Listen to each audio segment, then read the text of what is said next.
Then it's from his son Ed, who wrote two wonderful biographies in the history book and on the obituary. But Joe left a great legacy for the area, I'm sure we all would agree upon. But here's some additional information I found on Joe that I didn't get from Ed. And that's his lineage. Just going to go back for a minute with his lineage. His Joe's great-grandfather, of course these are, I put my hats away, these are Germans, okay? And his great-grandfather was August Bechtel, good German name.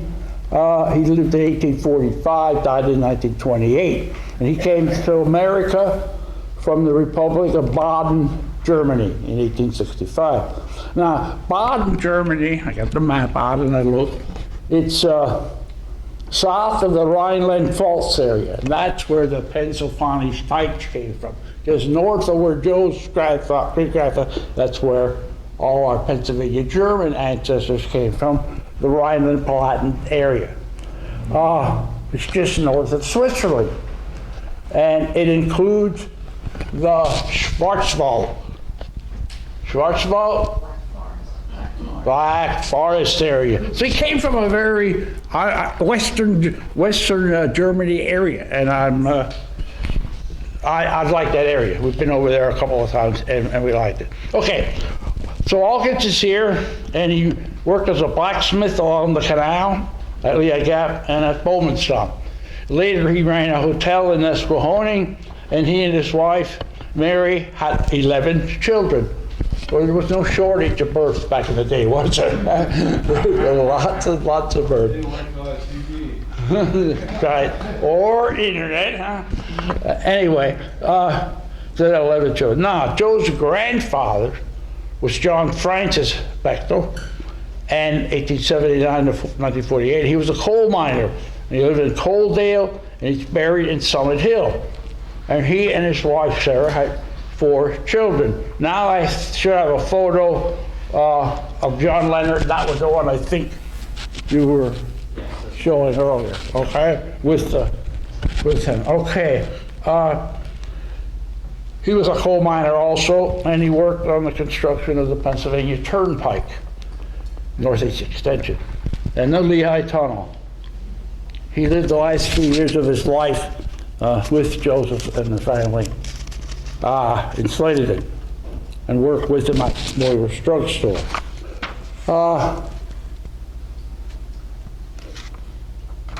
So John Leonard's buried there, is his father, his mother Margaret, and of course Joe.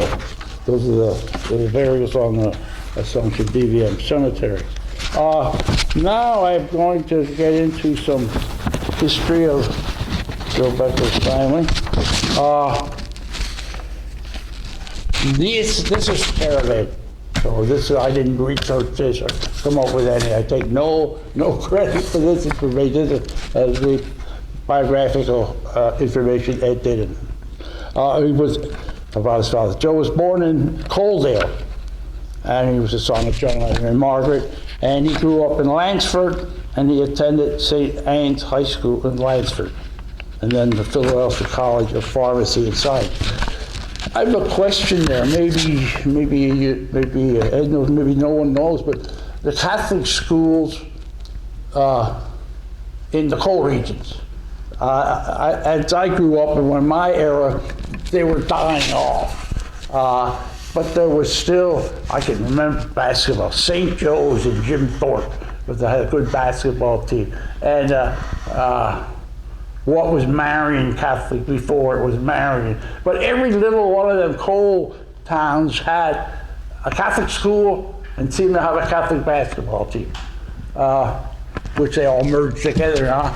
There's only one Catholic school and there's only one public school. But so anyway, that's where Joe came from, and that's where he got his training as a pharmacist.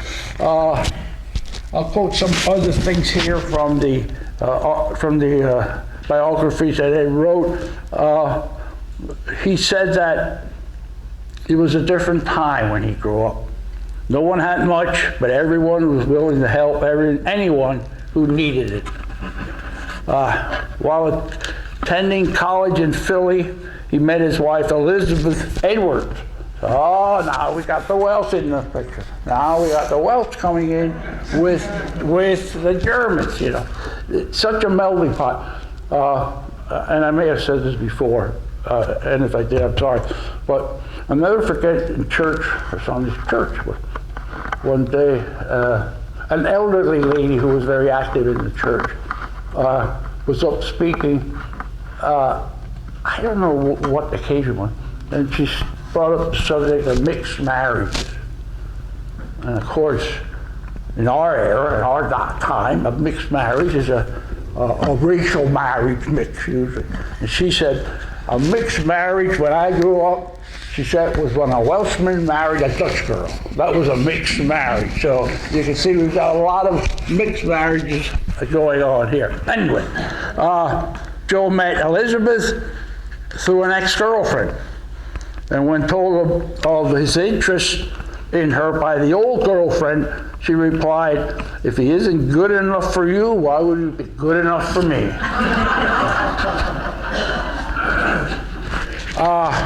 Joe's history, he started his career as a pharmacist at Teacher's Pharmacy in Palmerton. In '61, he moved with his wife and family to Slatington. That's why I said after 60, you would probably mention it.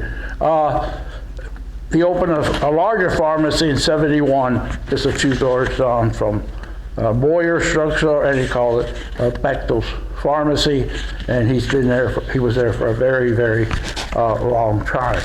Ed wrote in this one biographical sketch that he said, I never lost sight of the mission of the pharmacy was to serve the community. And I think that's carried on with your motto right now, isn't it? Let our family serve your families. And of course, Joe was very active in community affairs, as any of us that grew up in the area know. I mean, I could go through the whole list, but there were a lot of volunteer activities that he participated in. Now, did I hit any photos? No, I'm going to have to talk about the more photos. So let me finish this, then I'll see what we have the photos up there. Joe and his wife, Elizabeth, had 8 children. Then I'll quickly go through them. Ed, Joanne, Mary, John, Joseph, James, and Lenny and Bernie. And they had 22 grandchildren, 22 grandchildren and 10 great-grandchildren. Now, here's what I added. I thought this. I'm wondering if Joe and Elizabeth were concerned about the decreasing number of male Bechtels being born. Joe was an only child, and his siblings and uncles only seemed to have daughters. So I'm wondering if they were concerned about this. It seemed like they were trying to avoid the extinction of the Bechtels. So I'm wondering if they didn't take matters into their own hands. Thank you. Picture. Oh.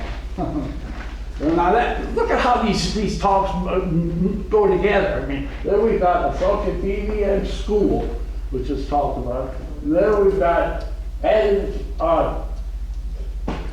Joe and his wife and the kids. Look at the kids' life. I have a good. There we go. There we go. There we go.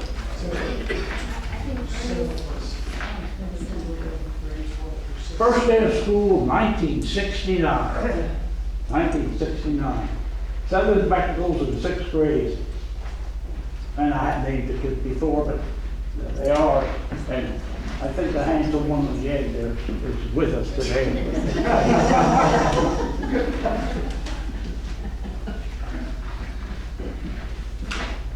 Oh, I didn't see that. You pull that one out of your hat, huh? Oh boy. There's another family picture. Joe. Yeah. Husband and wife, Joe and Elizabeth. That's the tombstone up on the hill. That's what I got, I do have the one in the store. The store, sure. There's the whole family in the store. Nice. And then that one I have. Now this from one, the store. I know Ed and Louise are here, they could rattle it off quicker. But is that you, Ed? That's my dad. I mean, oh, Joe, and that's your grandfather. That's me. That's him in the dress. Oh yeah, you can't really see right here. That was my baptism. Really? Mom and dad. Really? Two That's sets you of- in the dress? Huh? Yes, everybody does, come on. Oh, you did a little one. I know. Back in the day, they. Grandpa told you. I didn't catch that right away. And that was That's, Yeah. that's your grandparents, right? that's it. Okay, thank you, Jen. Thank you.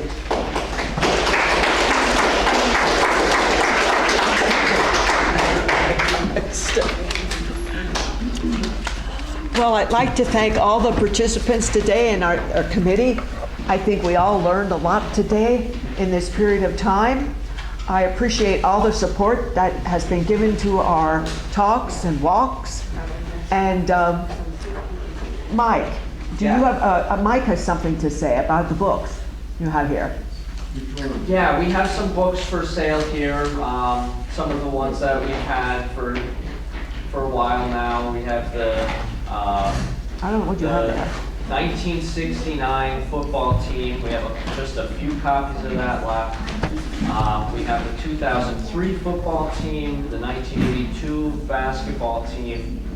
I'm working with the Rotary Club. I'm writing up a history on the basketball tournament that's going on at the school for the last 41 years. That's probably going to come out in December with the proceeds benefiting our organization and the Slatington Rotary Club. Judy also I will has get to been that. worked on one and is going to I will talk about that. Yes, just 2 weeks ago, I finally got the Berksey Memories book back. I printed 100 copies. Does anyone know anything about the Berksey here before I spill my spiel? Okay, David, what do you know? I had the whole story about how they used to come in from Virginsville on the train, and they got different pictures. That's true. It's a great story. Right. Well, this was a train that brought students from the rural area, from Reading on up, Virginsville, Germansville, New Tripoli, all that area. And it brought the students here from 1919 to 1949.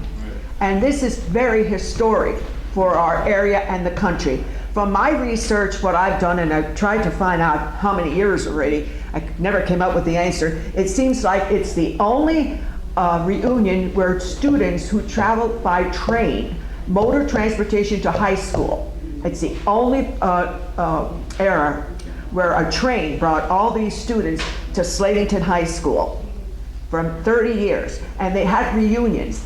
And let me tell you, when I was doing the research on, on these reunions, I was amazed. There were hundreds at the reunions years ago, hundreds. It's written in the book.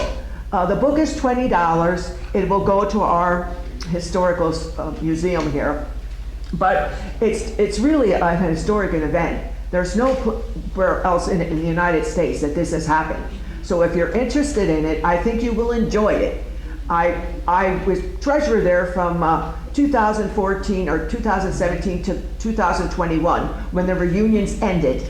They ended in 2021 because most of the people had passed on or they couldn't come to the reunions anymore. But I loved it because the food was terrific. I mean, it was phenomenal Pennsylvania German food. Plus, we had a lot of good Gemütlichkeit. I hear some Pennsylvania German. And these students pulled pranks. You thought the kids today were Schlitzohrig. Well, they were Schlitzohrig back then. And that means mischievous. So if you're interested in buying the book, it's $20 and it will go to our committee because we are in the process of trying to get a museum.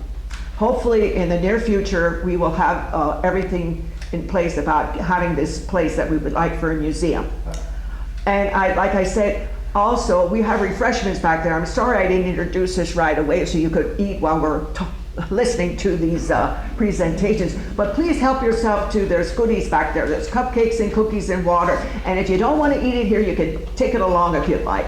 But thanks again for your support. Without your support, we wouldn't be too much. We'd be a little, but that's about it. Now, there's a visitor here today from Florida. He's another historian who takes a great interest in our area. Christy, stand up. Hi, Christy. Thanks for coming today. We're glad to see you. I came here to listen to Tim. Oh, all right. Oh, you listen to it too much. But like I said, I thank all the participants. We've enjoyed it, and I'm grateful that all of you could come here today, and hope to see you again. And thank you so much for your support. Also, if you would like to be a member, I forgot that, we have sheets back there. If you'd like to take a membership, it's $15 a person, and it's $25 for a family. And we will keep you posted on what is going on with our museum.